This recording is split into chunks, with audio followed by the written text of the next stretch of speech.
It's time for another edition of Lewis at Large, 60 minutes of smart talk radio featuring guests from all walks of life in conversation with your host, Warner Lewis. So sit back and lend us your ears for the next hour. Now here with today's first guest is the host of Lewis at Large, Warner Lewis. Well, welcome everybody to another segment of Lewis at Large. Yours truly, Warner Lewis from the flight deck. And of course, as always, that means some smart talk radio is in your future. And this segment, an interesting one indeed. We're going to be talking to author Lee Woodruff and also Dr. Gilbert Matla. Extraordinary work called In an Instant, chronicling Lee's family's journey to recovery following her husband, journalist Bob Woodruff's roadside bomb injury in Iraq.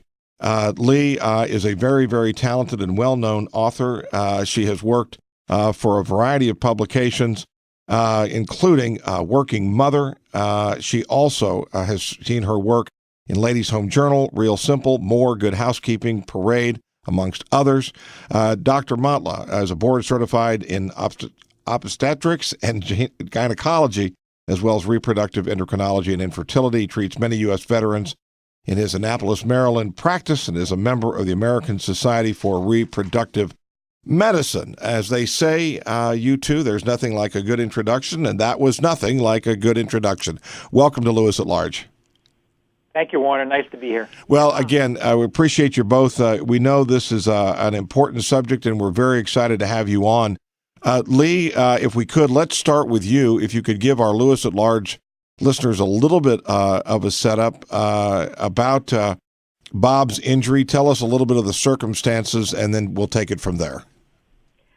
Yes. Well, Bob was the newly appointed co-anchor of World News in 2006, and he was back in Iraq covering the State of the Union for President Bush. It was a time in the war when we were supposed to be victorious, and what happened to Bob happens to our vets every single day. He was hit by a roadside bomb up close, shattered skull, massive traumatic brain injury, coma for 5 weeks, life changed in an instant, as the title of the book suggests. And it plunged us also into a world of military families in Bethesda Naval Hospital and a group of our population that I had not really known much about or come in contact with, and thereby formed our desire to start the Bob Woodruff Foundation and provide the same kind of help that we got to help Bob recover so beautifully to the rest of the American families who had fought and become injured on our behalf. And then how did your partnership with Dr. Matla, tell us how that began? That's really interesting because at the same time that we were becoming interested as a foundation in issues that most of America didn't know about, and most people don't want to talk about, the issues of intimacy after injury, whether that's in the bedroom, whether that's emotionally, and then, of course, infertility for those injured and unable to have children.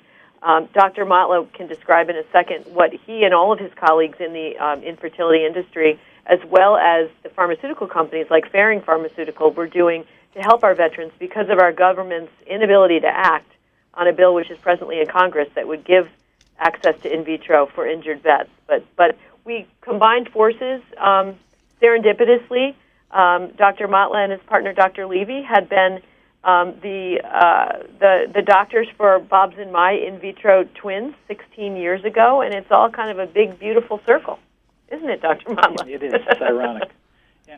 Warner, so the challenge of this is that currently veterans who serve, who are injured, don't have care for in vitro fertilization when they need it.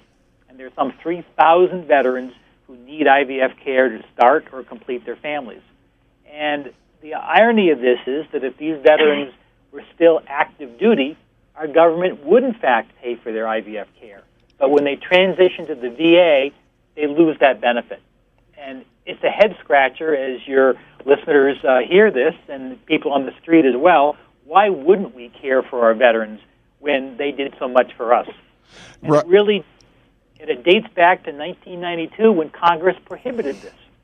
Well, that's kind of what I wanted to follow up with the head scratcher is, and again, I'm not trying to get political here, but what is this a political issue? Is this particular injury in this particular field of medicine for some reason considered separate or different? What's the origins here? It shouldn't. I mean, back in 1992, IVF was a new medical care. It was fairly unsuccessful. It had some complications, and I don't fault Congress for prohibiting the VA from this. But 25 years later, It's a standard of care. It's done around the world and back again, with millions of babies born. Care was safe and highly successful. And Congress just needs to recognize that and change with the times and provide this care and allow the VA to provide this care. They want to provide the care. Credit to the VA. Lee, if you would, take us inside the Woodruff family after this injury. Tell us about what was year number one all about. My number one concern was Bob, so everything else had to go by the wayside. Excuse me. And so I was instantly aware of what many caregivers in the military go through and spouses when someone's injured. It was a big wake-up call. Again, if you just joined us, yours truly, Warner Lewis from the flight deck of Lewis at Large Radio, talking to Lee Woodruff, author of a brand new work called In an Instant, A Family's Journey of Love and Healing. She is a writer, for contributing editor for Working Mother, also has written for Ladies' Home Journal, Good Housekeeping, Parade, and much more, and also talking to Dr. Gilbert Matla, who is a board-certified in obstetrics and gynecology as well as reproductive endocrinology. We are talking about Lee's husband's journalist Bob Woodruff's injury in Iraq and the care or lack thereof and opportunity for some of the medical issues that he faced. We're also talking about the nonprofit Bob Woodruff Foundation. Lee and Dr. Matla, let's talk about the foundation, specifically its mission, and specifically where are you in the journey of that foundation and its evolution? We're 10 years out, and the issues keep changing. So early on in the war, it was things like packing backpacks and helping people build ramps, getting caregiver support. But now, suicide prevention, post-traumatic stress, reemployment, and most importantly, especially right now while we need Congress to act, the issue of getting this bill equalized to provide what our active duty service members get for in vitro treatment to those of us who are injured. So our foundation, at least right now, is very focused on helping those vets. Let's get this bill passed. Right now there are temporary measures in place, and the Woodruff Foundation is helping to try to get service members access to connect them to the clinics, connect them to medication. Ferring Pharmaceuticals is one of the companies involved with their Heart for Heroes program. Yeah. So, Warner, essentially, we're looking for a permanent fix from Congress. We need that as we go forward, as more women enter combat, and unfortunately the world being the dangerous place that it is. But temporarily, we came up with a Band-Aid solution, if you will, where 103 medical practices similar to ours around the country offered to give deeply discounted care. Ferring Pharmaceuticals and others have donated medications at no charge under the Heart for Heroes program. And the Bob Woodruff Foundation has partnered with us to together reach out to these veterans and get them the care they need before they age out of their reproductive years. But it's only a temporary fix. Yeah, Dr. Matla, for you, this is for you or Lee. Again, you bring up the issue of women in service. Undoubtedly, those injuries affect them as well. I'm curious as to if there is such a thing as an estimated number out there, how many vets are we talking about here across the country? We're talking to roughly 3,000 vets by best Department of Defense estimates, which is not a big number, but they are all so deserving of us standing behind them and making them whole again medically, which isn't happening now. And moving forward, unfortunately, there are going to be more injuries that require IVF care for reproduction. You touched on, again, when we're talking about reproductive medicine, and particularly in traumatic injury like this, it's a much different thing than probably being injured in your arm or in your leg. While those are tragic, there has got to be a strong psychological piece to this too, and I'm curious if you two would comment on the kind of things that they face that might be unique as part of this recovery process. I think these young men, many young men, face unimaginable recoveries, and they rise to that occasion as veterans and as people, and then only to learn when they meet and marry somebody in their mid or late 20s and they go to their VA for care and they realize IVF care isn't covered. And I've heard veterans say, Warner, that they would rather go back to war and face re-injury than the depression they experience from not having a family. Yeah. That's what we're out to remedy. And Warner, I have a story that always haunts me, and it is really applicable to this question. There's a young man whom I have a great relationship with, and I get to come in as the old grandma lady and flirt with these young boys. And there were a bunch of them who were lower half amputees, and all of them had bags, which means an ostomy bag, which means that they also had injuries to their reproductive organs. And I remember teasing one and saying, "Oh, you're gonna go off, and some sweet girl tonight is just going to take you home." And he looked at me honestly and he said, "Mrs. Woodruff, I don't know what girl's going to go home with me from a bar." And that's, somebody will. There's a Jack for every Jill, I told him, and somebody will fall in love with you, and I have no doubt about it. But to add to that, the insult of not being able to have a child when you meet the gal that you love, right. It's just something that, we can't do that to these kids. Right. And we have this technology. We use it every day for everybody else. It's highly successful and safe. We need to use it for our veterans as well. You touched on when you said kids. These are, I would have to think of the 3,000 you're talking about, 2,900 are under the ages of 30, if not younger. And with that, those that are older, do you treat those that are older, and do they have the same kinds of issues? I don't think we truly know the desires of that full 3,000. Some may not want to have families, and some may be older. But there are many deserving people in that group that we need to reach and need to help. Lee, what did, again, you and Bob have 4 children. At the time that this happened in Iraq, can you share with us a little bit how that affected the dynamics of the family and what was their role kind of going forward with their dad and you? Well, my twins were 5, and then my older children were 12 and 14. So those were pretty young ages, and life just stopped to make way for Bob's recovery. My kids were home in New York. I was in Washington, and so I stepped out of their lives for about 6 weeks until we got Bob back to a rehab hospital up in New York. But I think my children were, that's a whole separate conversation on how you manage trauma with children and what you tell them and how much you protect them. But they were a huge part of Bob's healing and his recovery. He was so motivated to get better when those little kids would come jump on his lap or put their head on his shoulder. And we know for a fact, you can't quantify this medically, but people heal better with family, with love, with a connection of children. And it's so important. It's one of the reasons I'm so passionate about this cause.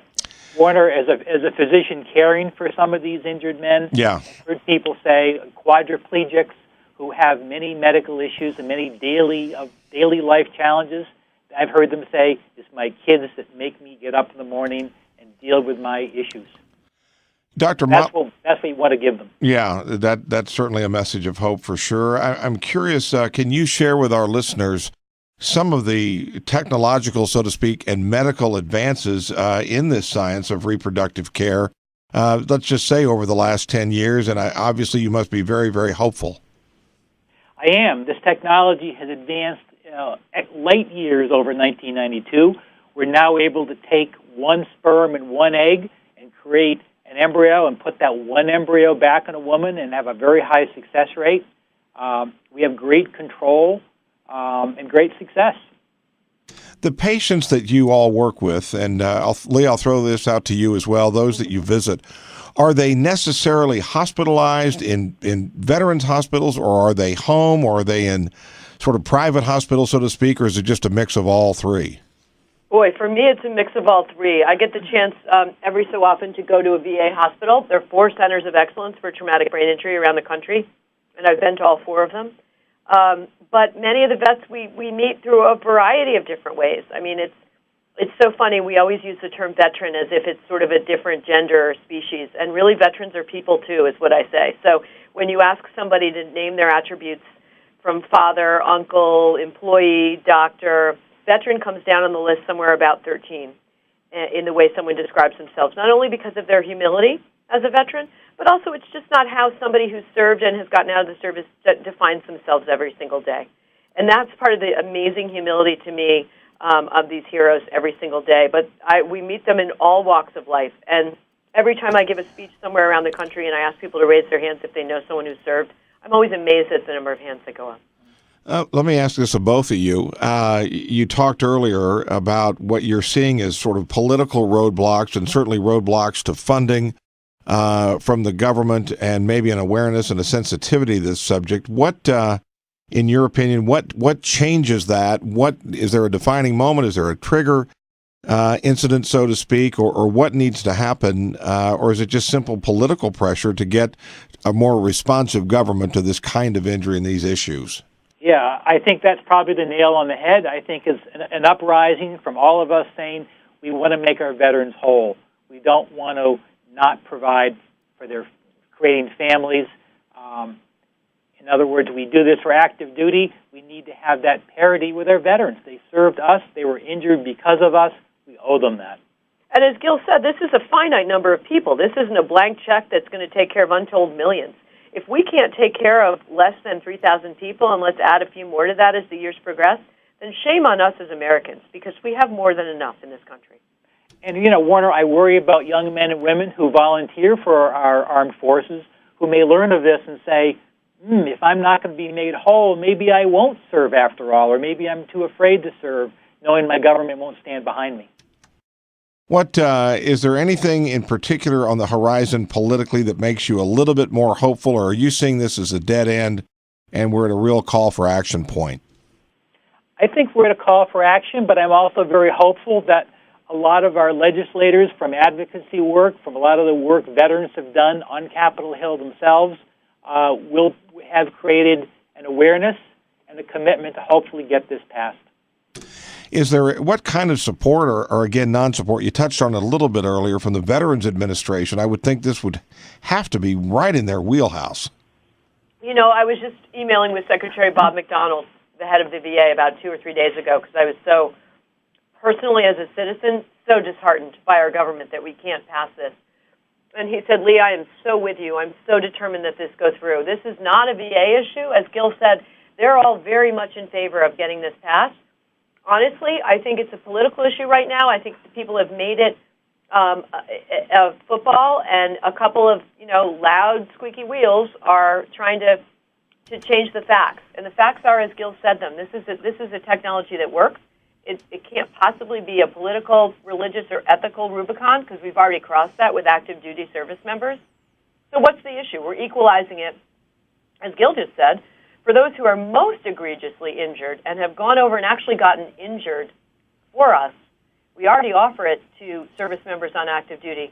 It's unconscionable to me that our government can't unlock its gridlock. Yeah, wheels in motion. I would think those that you've treated would be the strongest advocates for this, for sure. Well, look, I know you all have several more of these to do. We'll start to wind down here. If you would, share with our listeners, if we could, a little bit more information on how people can find out more about the Bob Woodruff Foundation, and if there are other sources of information about these kinds of injuries, the reproductive medicine, et cetera. Share any kind of contact information you'd like. Sure. Our current program to help veterans, such as the Heart for Heroes program.org, heartforheroes.org, sponsored by Ferring Pharmaceuticals.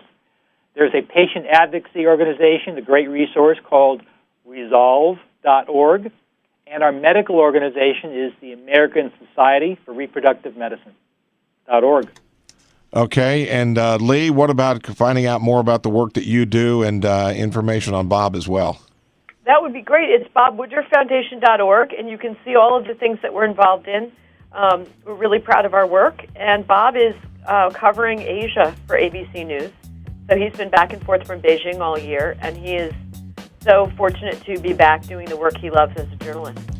Well, it would be very easy to see how this becomes obsessive in its nature. It's an important subject, and thank you all for the work that you all are doing in raising this awareness, and anything we can do on this end, we'd be happy to help. And thank you for your time today, both of you.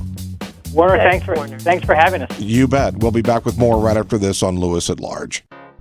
You love your dog and you love your yard, but sometimes what your dog leaves behind can make you not love your yard so much.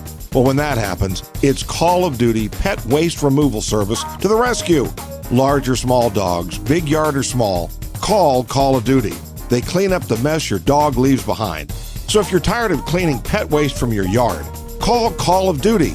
764 764-7224. That's 764-7224. Prompt, effective, courteous service is on the way. Your yard is left clean and waste-free. So don't waste any more time on waste. Call Call of Duty in Lawrence, 764-7224. That's 764-7224. Or visit their website, callofduty2010.web.com.